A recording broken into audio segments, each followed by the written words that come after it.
Okay, guys, it's been a minute. It's been, I think, a month.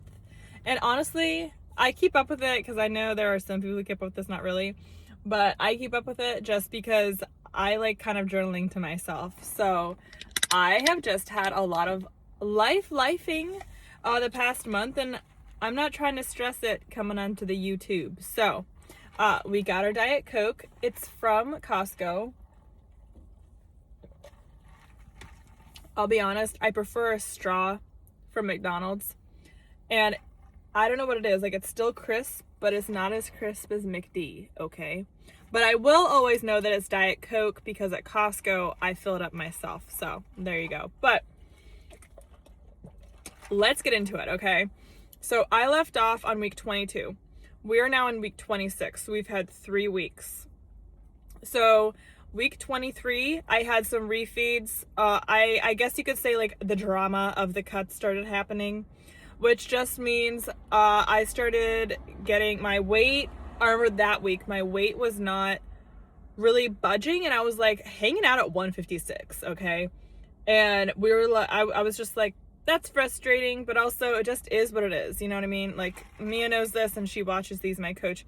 But for me, I'm like, I make sure that if I am having a negative thought around weighing myself, we check that real quick, okay? We will not have any negativity around the scale. The scale is just one data point.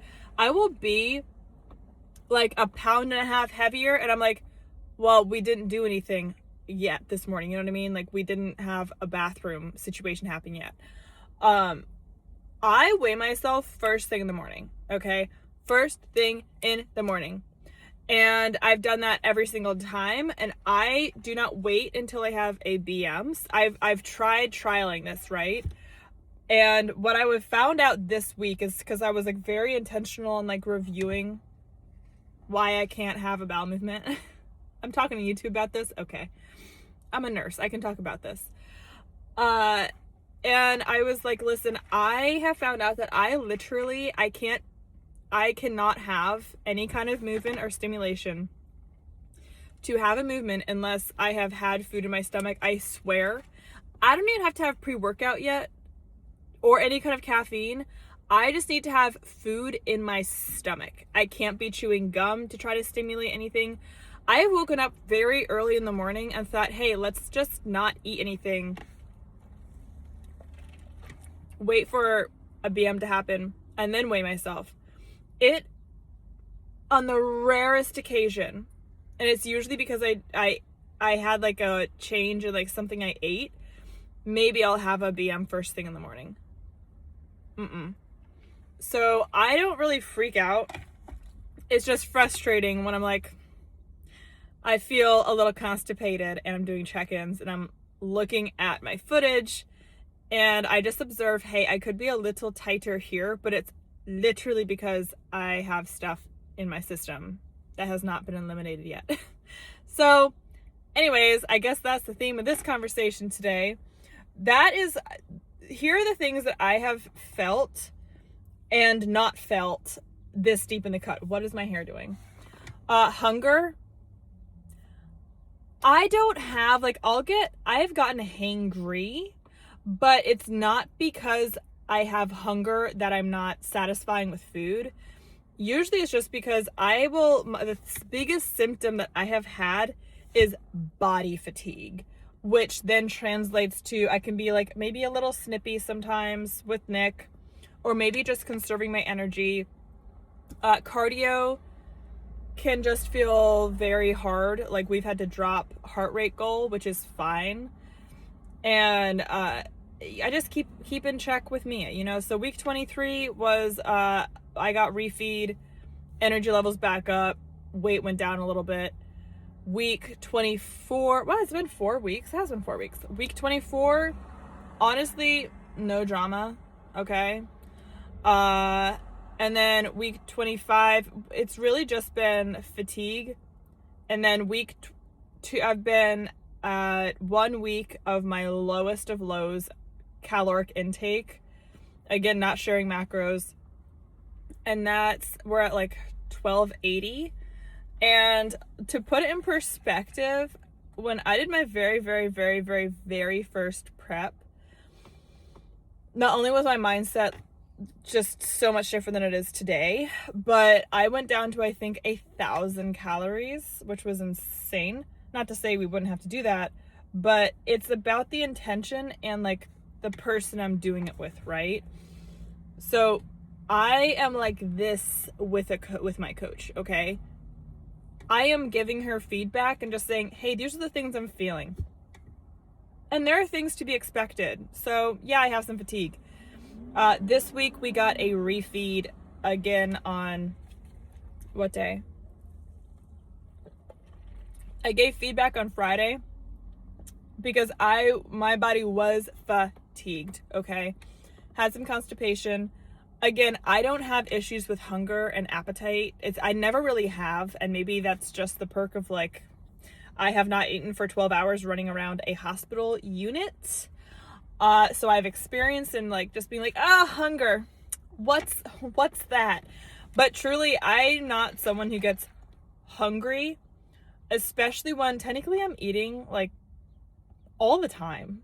And if I'm going to be posting a day in the life of eating in a cut, and I think it will surprise people like how much volume I actually do eat. I am very intentional with what I'm consuming so that I feel satiated. And I really do. There is at no point where I am starving. I haven't felt that.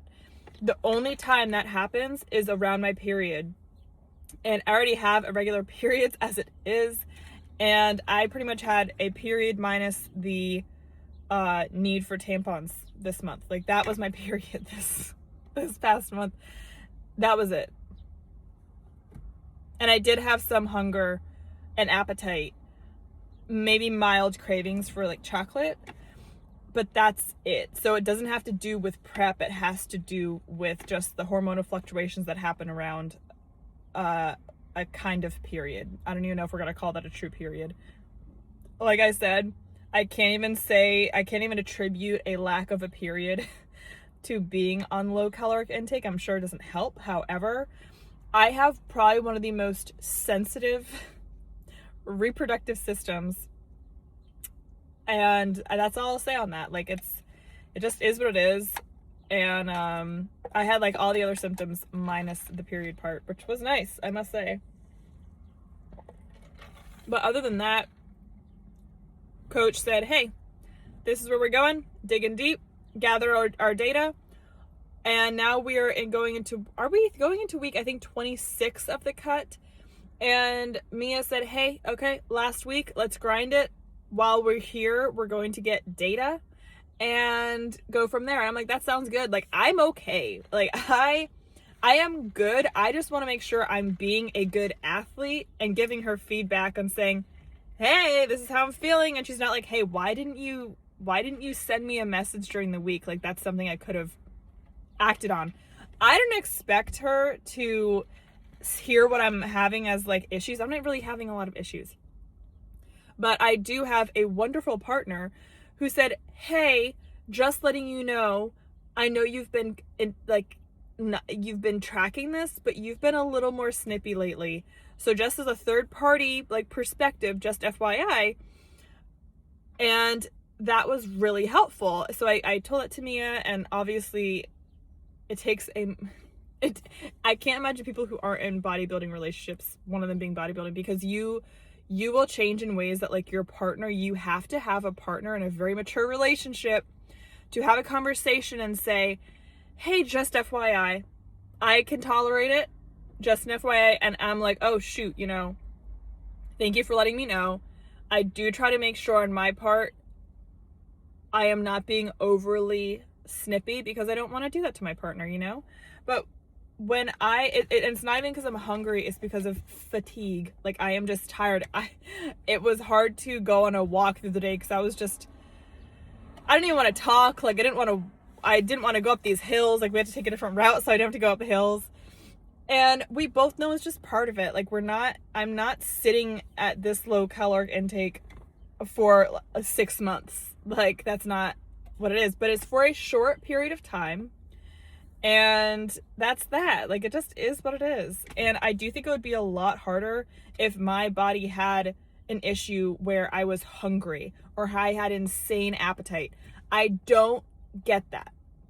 And truly, I have actually never had an issue with that. It's always fatigue, body fatigue, and that's it. Like, I don't even get brain fog. So maybe that'll help me in the future. I don't know. But regardless, that's been it. I got a refeed. Yesterday was a refeed, which means I went up to, I think I got, I went up to like 1430 in calories, which is crazy because I'm like, dang, that's still low. But for me, my body is, I woke up and my check-ins, like, I could tell my glutes looked fuller. I could tell from the back pose, my glutes looked fuller. I could tell my shoulders looked a little more pumped. All day yesterday, which when I was eating more carbs, I could feel like my hands get not swollen, but they feel pumped. You could see my veins more. Like, you can definitely tell when you have a refeed and high day, you just feel better. And even today, I had more energy. I was doing cardio and I was able to talk to someone for an hour with my heart rate in like the 1 teens. So, gosh, we love a carb. But anyways, that's wrapping it up. I don't want to give too much. We have 1 more week, and then we'll start reversing, which I'm excited about because I've never cut and reversed and bulked with a coach. Like, I am so excited for this entire experience, and I'm so happy to have a coach as wonderful as Mia. I always link her if you ever want to work with her or the team.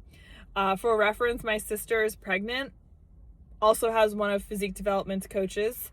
My mother also is one of the coaches, and then also one of our neighbors also is with Physique Development, because you do not need to be competing to compete, or you do not need to be competing to have a coach.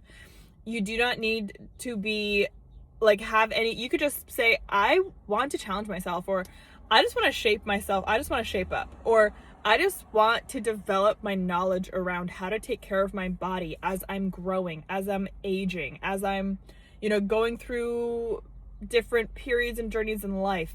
And that could be enough to get a coach. I think people have a thought that they need to have some kind of action or short-term goal to pursue a coach. And this is just my shameless plug. I think everyone in their lifetime should have a coach at some point in life, because it does so much for you. I'm learning things, for example, sodium intake and potassium intake. Never have tracked that before. And I bet I've seen what happens in hospitals when we give people electrolytes. Like, their hearts act normally after getting potassium or decreasing potassium. Like, of course, even in a normal human, manipulating those things is going to change something. So I told my husband recently, I was like, hey, maybe you should be checking your sodium. He started taking sodium, just put it in your water. You don't need any fancy elements or anything, although they're tasty. We just don't have I'm taking so many supplements. Fish oils and multivitamins. I'm like, I don't need another supplement when I have salt, and I love salt. So he just started putting salt in his meals before he went to the gym, and he was like, holy crap, I feel so much better. And I'm like, yeah, that's the miracle of salt. So if you can afford a phenomenal coach, highly recommend. And on that note, I'm gonna go finish my Diet Coke. Nick just got off call and he went to the gym, so we're gonna go home. It's a Sunday, and I'm studying for my legal nurse consulting boards, which I'll be taking in September. And then, yeah, just live life, have a good coffee, and then go into this final week of a cut, and then hopefully bring you guys along with me from there, because, yeah, journaling, okay, vlogging, that's what we're doing around here. So, cheers to a good Sunday. Cheers to the final week of the cut. Let's get it.